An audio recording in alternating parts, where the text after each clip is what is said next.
नमस्कार फ्रेंड्स, आज आपण दलित साहित्यातील घटक 3 या घटकाचे आज आपण प्रश्नोत्तरी स्वरूपामध्ये अभ्यास करणार आहोत, समजून घेणार आहोत हा घटक. ओके, पहिला प्रश्न आहे, दलित साहित्याचे स्वरूप स्पष्ट करा. प्रश्न काय आहे? दलित साहित्याचे स्वरूप स्पष्ट करा. दलित साहित्य हे प्रामुख्याने अनुभवजन्य आणि विद्रोही आहे. याचे स्वरूप केवळ मनोरंजन करणे नसून तर समाजातील अन्यायकारक व्यवस्था बदलणे हे आहे.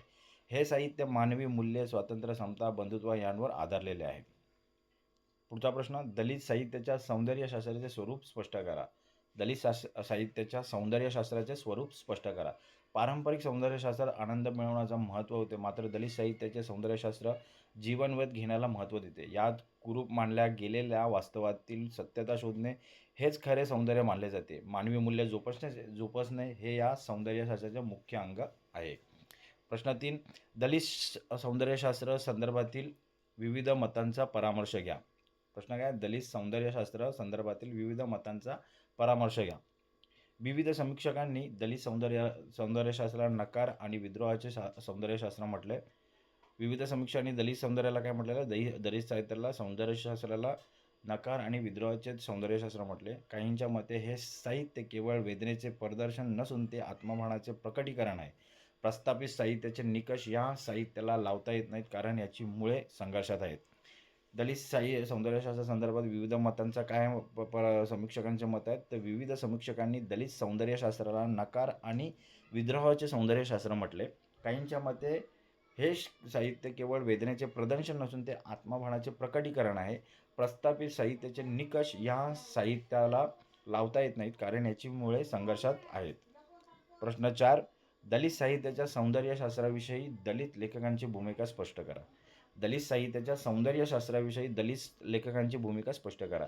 दलित लेखकांचे मते साहित्य हे समाजाचा आरसा असायला हवे. त्यांनी विलासापेक्षा वास्तवाचा आणि रक्तामासाचा माणसाच्या दुःखांचा स्वीकार केला आहे. लेखकांची भूमिका ही केवळ साहित्यिक नसून ती सामाजिक परिवर्तनाची आहे. दलित साहित्याच्या सौंदर्यासाठी दलित लेखकांची भूमिका काय? तर दलित लेखकांच्या मते साहित्य समाजाचा आरसा दाखवणारे असावी. त्यांनी कल्पनाविलासापेक्षा वास्तवाचा आणि रक्तमासाच्या माणसाच्या दुःखाचा स्वीकार केला आहे. लेखकांची भूमिका ही केवळ साहित्यिक नसून सामाजिक परिवर्तनाची आहे. प्रश्न 5, आंबेडकरवादाचे स्वरूप स्पष्ट करा. प्रश्न काय? आंबेडकरवादाचे स्वरूप स्पष्ट करा. आंबेडकरवाद हा विवेकवाद, मानवतावाद आणि सामाजिक न्याय या त्रिसूत्रावर आधारलेला आहे.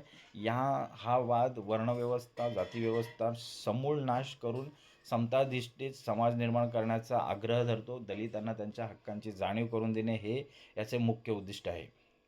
टिपा लिहा. दलित साहित्यातील विद्रोह हे केवळ एक ओरड नसून अन्यायी व्यवस्थेविरुद्ध दिलेला एक वैचारिक लढा आहे. दलित साहित्यातील विद्रोह काय आहे? तर ही केवळ एक ओरड नसून अन्यायी व्यवस्थेविरुद्ध दिलेला एक वैचारिक लढा आहे. दलित साहित्यातील जाणीव ही जाणीव शोषणातून मुक्त होण्याची आणि स्वतःच्या अस्तित्वाची ओळख पटवून देण्याची आहे. दलितातील साहित्यातील जाणीव काय? ही जाणीव शोषणापासून मुक्त होण्याची आणि स्वतःच्या अस्तित्वाची ओळख पटवून देण्याची जाणीव आहे. दलित साहित्याचे सौंदर्यशास्त्र काय? नीतिमत्ता आणि सामाजिक बांधिलकी हेच या साहित्याचे सौंदर्य निकष आहेत. काय? नीतिमत्ता आणि सामाजिक बांधिलकी हेच या साहित्याचे सौंदर्य निकष आहेत. आंबेडकरवाद ही एक जीवन पद्धती असून ती शोषितांच्या उत्थानाचा मार्ग दाखवते. आंबेडकरवाद काय आहे? ही एक जीवन पद्धती असून ती शोषितांच्या उत्थानाचा मार्ग दाखवते. आता एका वाक्यात उत्तर लिहिलेलं आहेत. विद्रोह म्हणजे काय? विद्रोह म्हणजे काय? तर अन्यायी जुनाट रूढी परंपरांना नकार देऊन नवीन न्याय्य व्यवस्था मागणे म्हणजे विद्रोह होय. प्रश्न 2, दलित समीक्षकांची नावे लिहा. दलित समीक्षकांची नावे कोणती आहेत? डॉक्टर गंगाधर पानतावणे, मन वानखडे आणि बाबूराव बागल. कोण कोण आहेत? गंगाधर पानतावणे, वानखडे आणि बाबूराव बागल हे दलित समीक्षकांची नावे आहेत. प्रश्न 3, दलित साहित्याची व्याख्या लिहा. दलितांनी स्वतःच्या जाणीवेतून, अनुभवातून आणि विद्रोहातून निर्माण केलेले साहित्य म्हणजे दलित साहित्य आहे. व्याख्या काय दिलेली आहे? दलितांनी स्वतःच्या जाणीवेतून, अनुभवातून, विद्रोहातून निर्माण केलेले साहित्य म्हणजे दलित साहित्य आहे. प्रश्न 4, दलित साहित्याची 2 वैशिष्ट्ये लिहा. वास्तवाचा स्वीकार आणि प्रखर विद्रोह. दलित जाणीवेची साहित्य म्हणजे काय? दलित जाणीवेचे साहित्य म्हणजे काय? ज्या साहित्यात दलितांच्या जगण्यातील दाहकता आणि संघर्षाची जाणीव केंद्रस्थानी असते त्याला दलित जाणीवेचे साहित्य म्हणतात.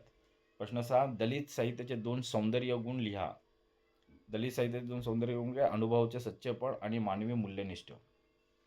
तर मित्रांनो, आज आपण हा घटकच पाहिलेला आहे. तर एक रिकॅप घेऊया पटापट एकदम हे घेऊया. दलित साहित्याचे स्वरूप स्पष्ट करा. दलित साहित्य प्रामुख्याने अनुभवजन्य आणि विद्रोही आहे. त्याचे स्वरूप केवळ रंजन करणे नसून समाजातील अन्यायकारक व्यवस्था बदलणे हे आहे.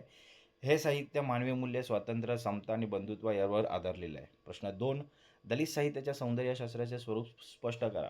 पारंपरिक सौंदर्यशास्त्रात महत्त्व असते मिळवण्याला महत्त्व असते. मात्र दलित साहित्याच्या सौंदर्यशास्त्रात जीवनभेद घेण्याला महत्त्व देते. यात कुरूप मानल्या गेलेल्या वास्तवातील सत्यता शोधणे हेच खरे सौंदर्य मानले जाते. मानवी मूल्य जोपासणे हे या सौंदर्यशास्त्राचे मुख्य अंग आहे. दलित सौंदर्यशास्त्रासंदर्भातील विविध मतांचा परामर्श घ्या. विविध समीक्षकांनी दलित सौंदर्यशास्त्राला नकार आणि विद्रोहाचे सौंदर्यशास्त्र म्हटले आहे. काहींच्या मते हे साहित्य केवळ वेदनेचे प्रदर्शन नसून ते आत्मभानाचे प्रकटीकरण आहे. प्रस्थापित साहित्याचे निकष या साहित्याला लावता येत नाहीत, कारण याची मुळे संघर्षात आहेत. प्रश्न 4. दलित साहित्याच्या सौंदर्यशास्त्राविषयी दलित लेखकांची भूमिका स्पष्ट करा. दलित लेखकांच्या मते साहित्य हे समाजाचा आरसा असायला हवे. त्यांनी कल्पना विलासापेक्षा वास्तवाचा आणि रक्तमांसाच्या माणसाच्या दुःखाचा स्वीकार केला आहे. लेखकांची भूमिका ही केवळ साहित्यिक नसून ती सामाजिक परिवर्तनाची असावी. आंबेडकरवादाचे स्वरूप स्पष्ट करा. आंबेडकरवाद हा विवेकवाद, मानवतावाद आणि सामाजिक न्याय या त्रिसूत्रावर आधारलेला आहे.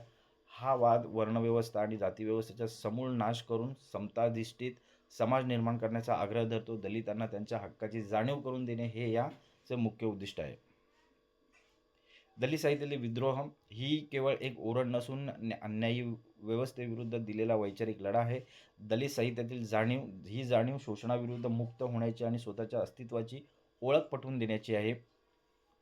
दलित साहित्याचे सौंदर्यशास्त्र, नीतिमत्ता आणि सामाजिक बांधिलकी हेच या साहित्याचे सौंदर्य निकष आहेत. आंबेडकरवाद ही एक जीवनपद्धती असून ती शोषितांच्या उत्थानाचा मार्ग दाखवते.